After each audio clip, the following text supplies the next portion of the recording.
Welcome to JH. Today, I am going to guide you through the process of determining if a specific user has blocked you on Instagram. It is quite straightforward if you follow these steps. I will present 3 different techniques to verify this.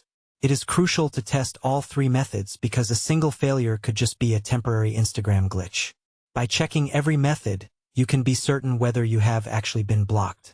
The first approach involves looking for the profile in your followers or following list, assuming they were connected to you previously. To demonstrate, I will first block this specific account. Once I hit the block button, I will switch over to the other profile to investigate. As I mentioned, if you are positive they followed you before, navigate to your Followers tab and search for their name.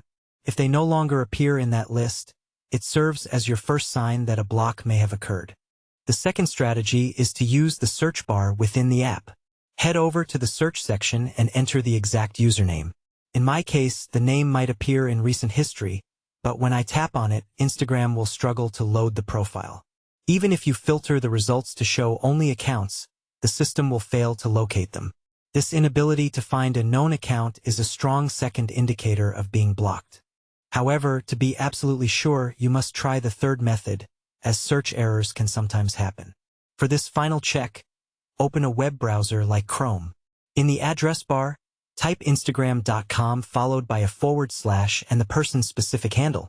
After you enter the URL and press enter, Instagram might prompt you to open the app. Simply hit cancel to stay in the browser. If the profile page loads and shows that the account is active while you are viewing it externally, but you still cannot find it while logged into your own app, then you have confirmed the block. This proves the account still exists but is hidden specifically from you. If this guide helped you out, please subscribe to the channel, give this video a like, and share it with others. Feel free to comment below if you need further assistance. See you in the next tutorial.